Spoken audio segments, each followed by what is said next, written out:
Hello everyone, and welcome to the 15th episode of the Thespian podcast. On today's episode, we talk to the amazingly talented, gifted actress, singer, and all-around great person, Amber Jonas. So without further ado, guys, let's hop in episode 15 of the Thespian podcast. Hello, ladies and gentlemen, and welcome to the 15th episode of the Thespian podcast. On today's episode, we talk to the amazingly talented, gifted actress, singer, and all-around great person, Amber Jonas. Hi, Amber. Hi. You're doing well, right, during this time? Doing well, staying motivated. Good. Doing best. Yeah. Good. So before we hop in, I just want to do a bit of housekeeping. So first of all, October is Breast Cancer Awareness Month. So guys, show awareness towards breast cancer by wearing pink. Also, guys, we're still dealing with a pandemic, and I say it every time, wear a mask properly over the nose. And guys, also, hand sanitizer is your best friend. And wash your hands if you don't have hand sanitizer. Just all the time, you still should be washing your hands during this time. So do that. Also, guys, quick little tidbit. We have over 10 hours of content on our channel, so you guys have a lot to watch if you guys have not watched so far.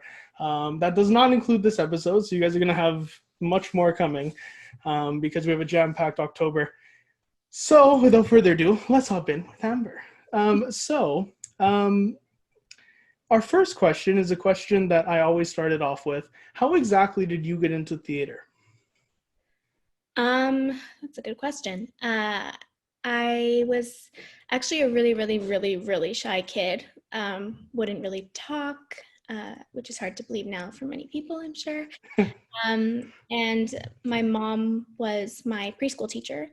And so she was realizing I wasn't really talking. And then that was kind of how parent-teacher interviews were going in elementary school. So in third grade, when I was 8, my mom enrolled me and my sister in musical theater, community musical theater, mostly just to help with the shyness. And I fell in love. I did right there. So that's how I got into it. Mm-hmm. Musical theater at that young too. Like, you don't hear that often, you know what I mean? Like, usually it's like community theater, but musical theater. So what were you in back then? Do you remember? Oh yeah. So it was called Purple Dragon. It was at Cavendish Mall, and we would just the director, like the creator of the Purple Dragon, made up a bunch of shows. So my first show with her was called Beatle Frenzy, which I don't remember what it was about, but it was all Beatle songs, all Beatle music.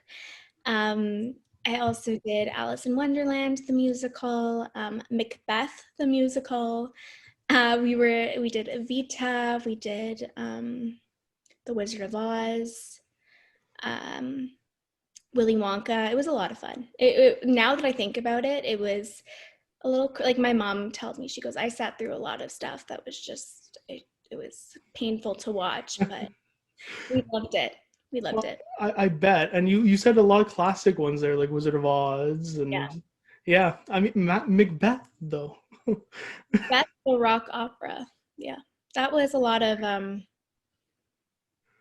I feel like it was like David Bowie music, That would kind of make sense, I guess.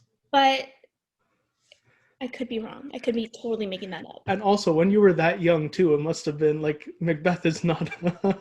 Well, it definitely was like catered to. She changed a little bit, but Yeah. I remember. It's pretty cool that we got to learn about so many different types of music, even though it was musical theater.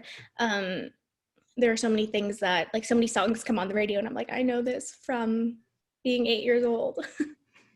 Yeah. Well, I guess to go off of musicals, you were in Hairspray. Now we need to talk about Hairspray because you played one of the most iconic roles in Hairspray. So how was playing Tracy in at the Côte Saint Luc Drama Society? So how was that? Yeah. So that was probably one of the best times of my life. I'm not going to lie to you.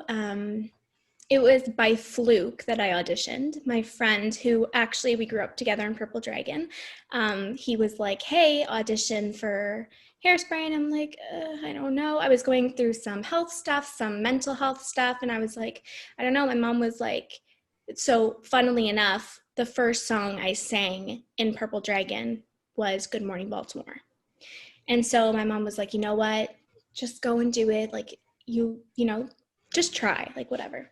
So I went in and I tried. And then that night they emailed me with a call back. And the next day I went in, and by the end of the week or 2 weeks, they sent out the cast list. And I could not believe it because I had just done Wista's, what's it called? Beauty and the Beast. And like, that was like, I hadn't done musical theater for years up until that point. So it was incredible.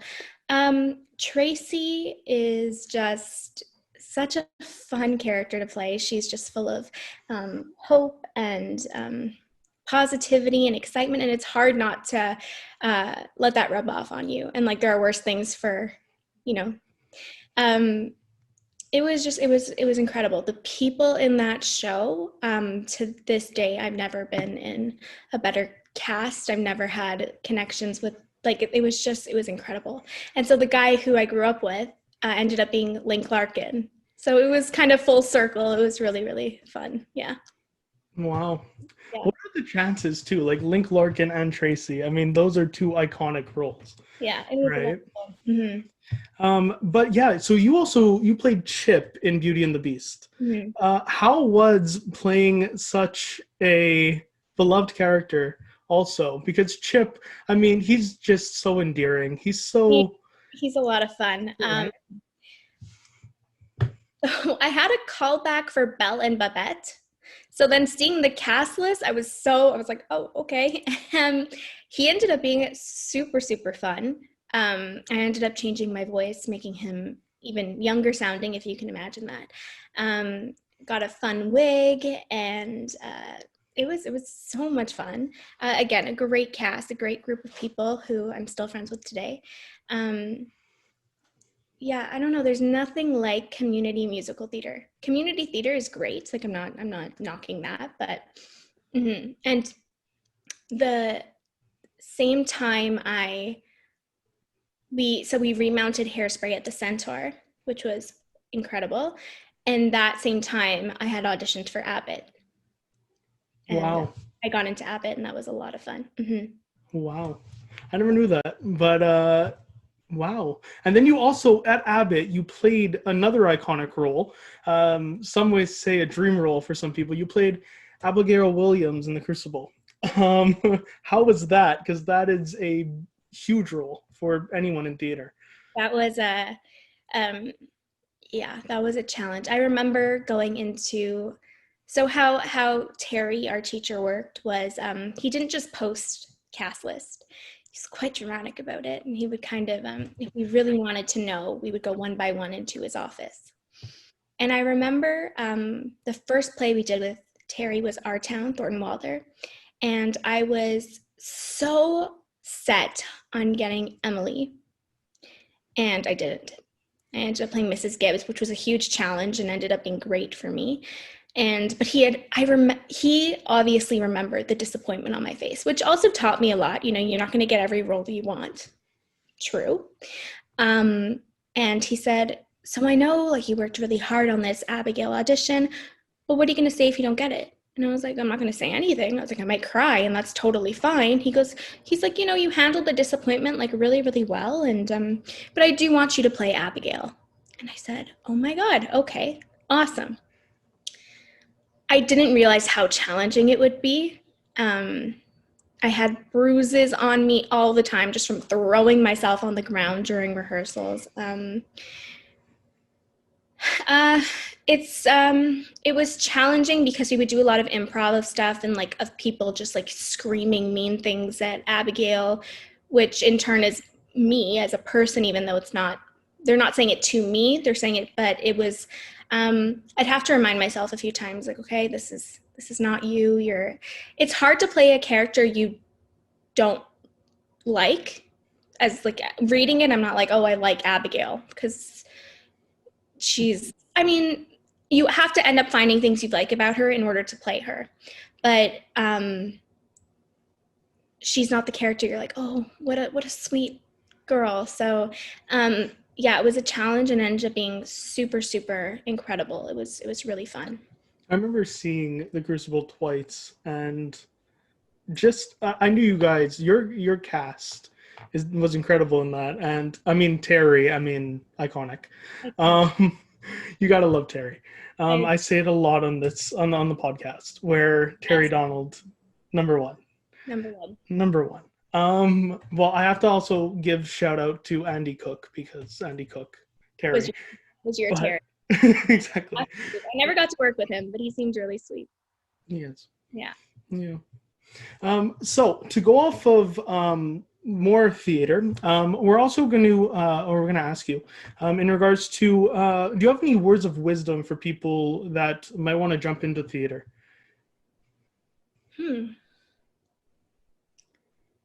Like if you mean it, like if they like it and they're just scared to go into it. Exactly. Yeah, that's because unfortunately, a lot of people are very scared to jump on stage or just do anything in theater. Well, the reason I think I fell in love with it is because even now I'm a super shy person. If I meet someone, I'm very quiet. And the reason I like it is because you get to be somebody, the cliche, you get to be somebody you're not. You get to embarrass yourself and then shake it off and be like, well, that wasn't me. You get to do crazy things. You get to, hopefully you'll never kill someone in real life, but in a play, it's super fun. So I guess my advice would be, let the fear fuel you, let it jump in and fail and be okay with that. And then pick yourself up and fail again. And then, I don't know, I just, when you get that courage to go on stage, there's no feeling like it. And I'm sure you know that. So, I encourage anybody to at least feel that once in their life. Very lovely put. But yes, there's some sort of feeling that just comes over you when you're on stage, for sure. Yeah. And I mean, I would say just go for it. What do you have to lose? I mean, yes, you might fall on your face, but there's also, you might find something that you've been missing your entire life. So you know what I mean? Absolutely. And like that just, when I did clown last year in another program, he would call it, don't be afraid to flop. So that was kind of like when you come out in your red nose and nobody laughs and you hear those crickets and it's painfully awkward. And he goes, yep, bask in your flop. Get comfortable with feeling uncomfortable. And that was pretty eye-opening for me. How is doing stuff outside of Abbott? How is the new new trajectory of education that you've been doing since Abbott been Oh, going? well, I've actually done a lot of schooling. Yeah, no, I yeah. went to high school. I did Dawson. I graduated from Dawson in psychology, and then I went to Concordia for a year and wanted to throw myself off a building. It was awful. And then I went to Abbott and got my deck in professional theater. And then I said, you know what? I think my heart lies in musical theater.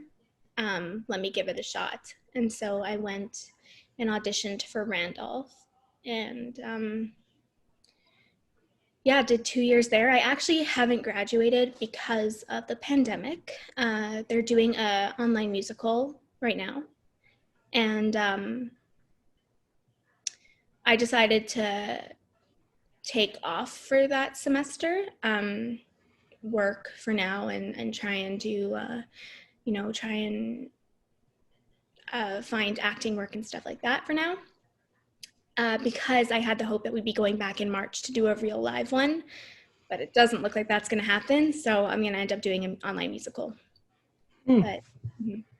Online musical though, it sounds. I mean, I know with digital theater now, it's like what people like to call it. Um, it is a bit different, but I'm sure doing an online musical sounds very interesting. My friends seem to be having a lot of fun. They have green screens sent to their houses and professional lighting and mics and all of that. And it looks like a lot of fun. So Wow, the more you know, right? The more you know. um, but yeah, so to shift gears, you also you've said that musical theater was basically how you first got into theater, but what like was that the part where you fell in love with singing? Was it from musical theater? um yes, Yeah. probably. Yeah. I started so I was a little tone deaf as a kid. My sister is really, oh, you should hear her sing. She's just incredible, like angelic voice. And I was always by my family labeled the actor, and my sister Sabrina was the singer. So it was kind of hard to get out of, always having that insecurity, like, well, I'm not the singer, like I can't do that. And then in high school, I started taking classical voice.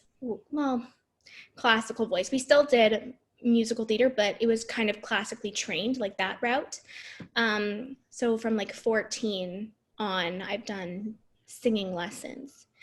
And that's where I kind of found, okay, I can do this. Um, but I think I like singing because it's just heightened. Like it's like a heightened form of a monologue. So I take the acting as seriously, if not more, when I sing. Yeah. Hmm.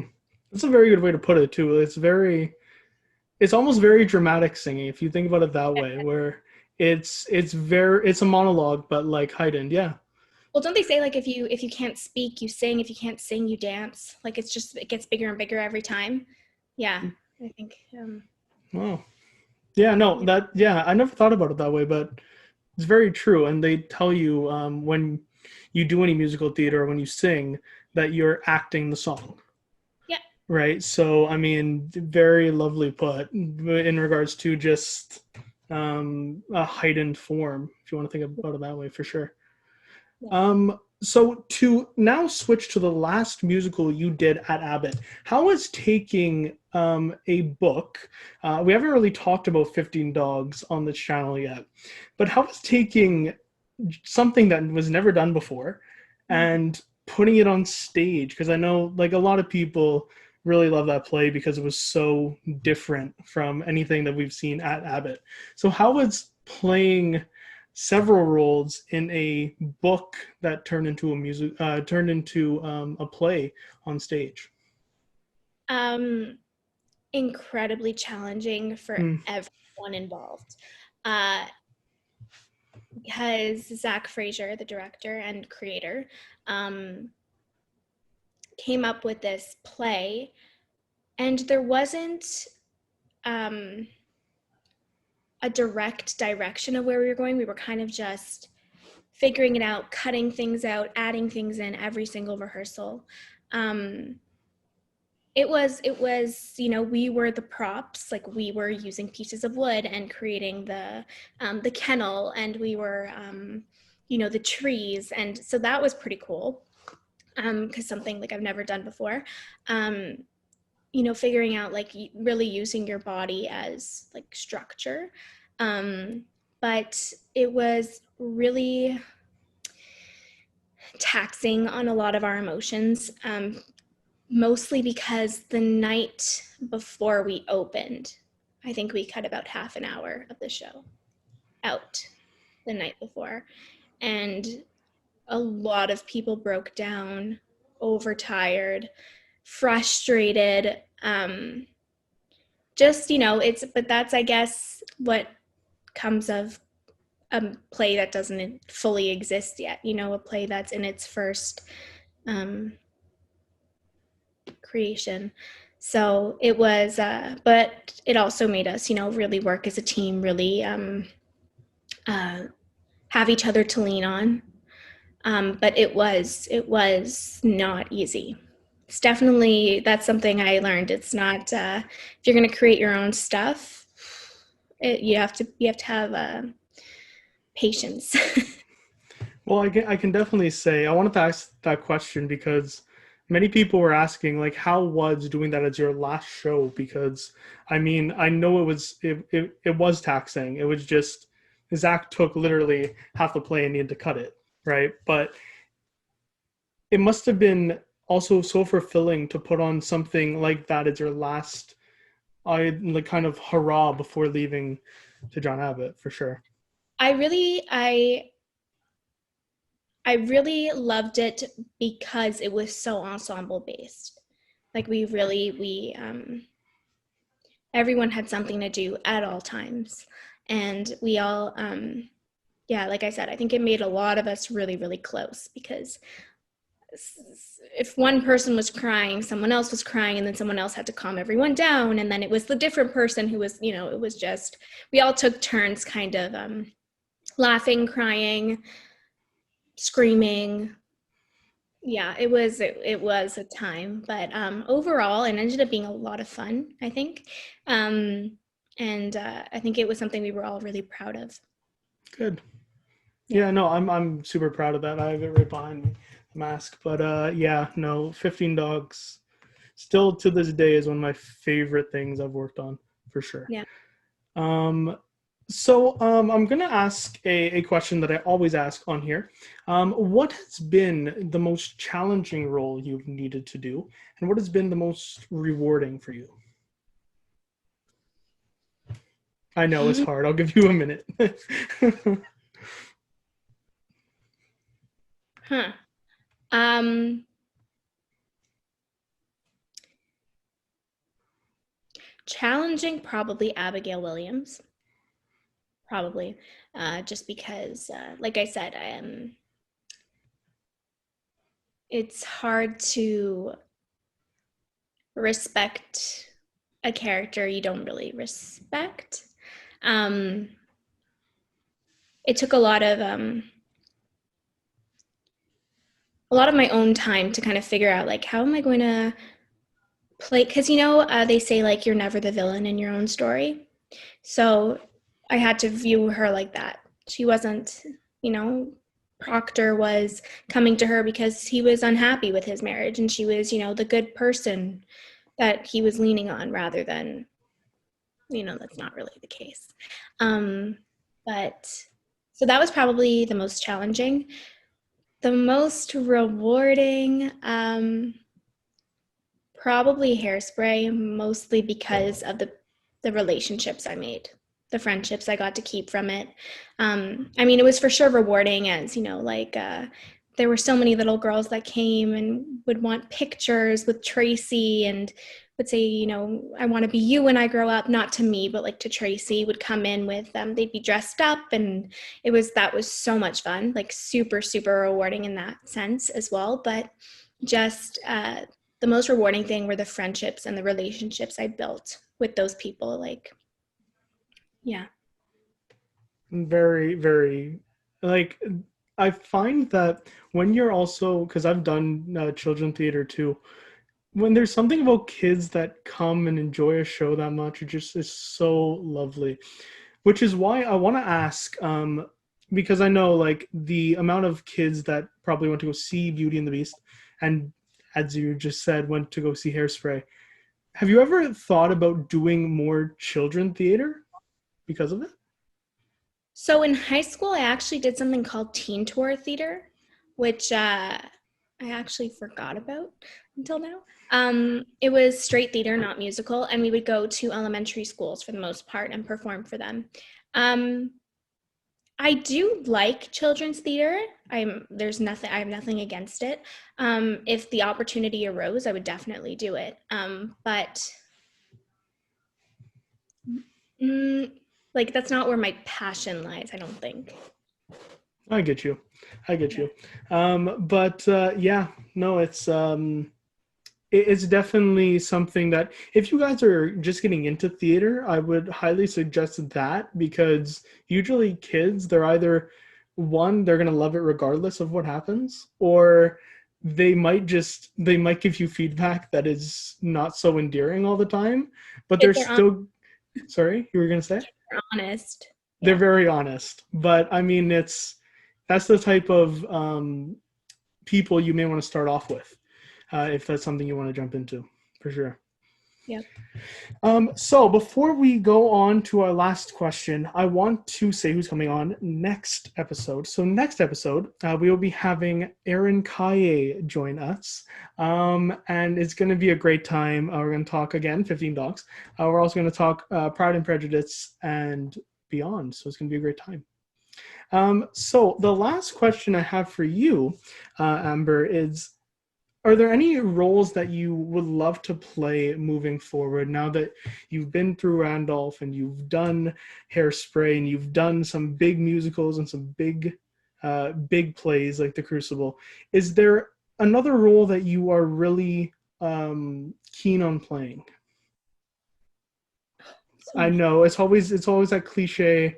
What's your dream role? But for sure. My dream musical role. Hmm. Uh, Probably Natalie from Next to Normal.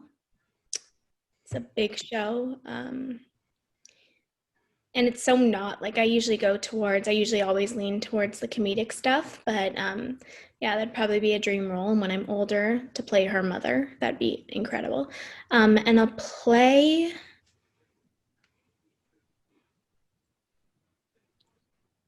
probably Blanche in A Streetcar Named Desire.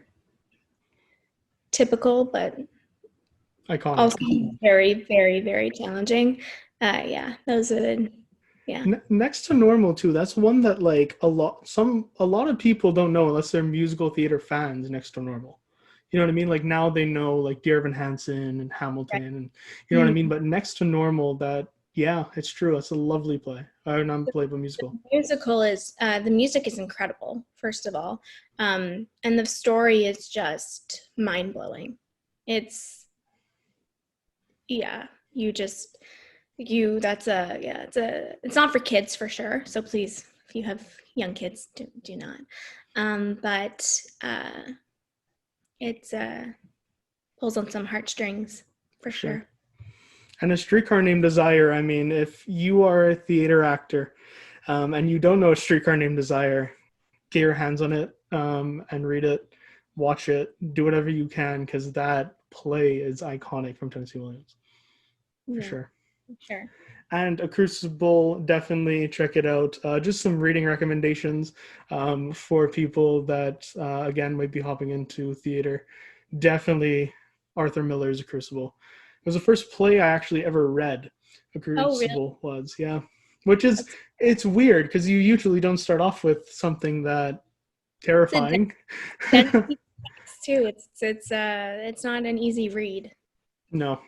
No. But usually, like now they're starting Romeo and Juliet very young too, which I mean, as much you, I mean, you can, but it's also the dialogue for younger students. might be Yeah, hard to comprehend. for sure. Yeah.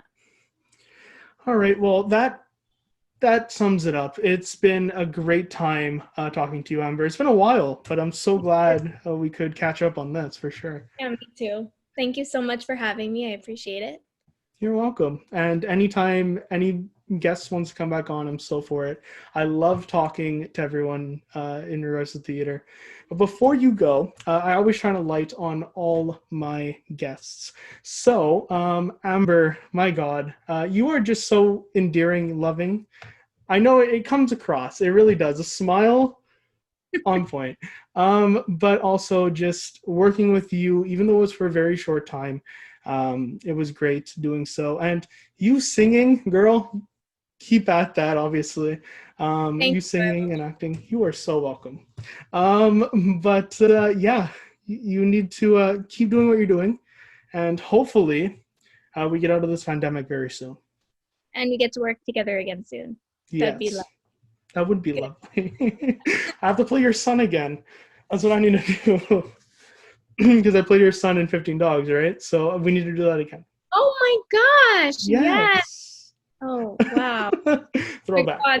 So sad. Yeah, I know. But yeah, that whole play was sad, though. Little Dusty dying on the table. I still miss him, Mom. Anyway, I will talk to you soon, Amber. Thank you so much for being on. Thank you. And we will see you guys on the next episode of the Little Thespian podcast. Bye, Amber. Bye. Bye.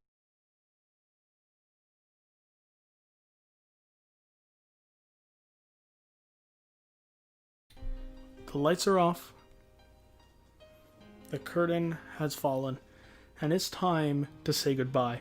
Thank you all for joining us on the Little Thespian podcast. If you have any questions or concerns, please don't hesitate to ask, either down below or on any of our platforms.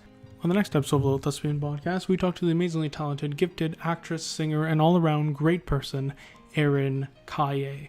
I truly cannot wait to talk to Erin all things 15 Dogs, all things Decalogue, all things Pride and Prejudice, and beyond. It's going to be a great time on episode 16 of the Little Thespian podcast with Erin Kaye. So if you guys are looking forward to that, let me know down below or on any of our platforms. All platforms will be down below. Thank you, Amber, for being on, and I truly cannot wait to have Erin Kaye on episode 16 of the Little Thespian podcast.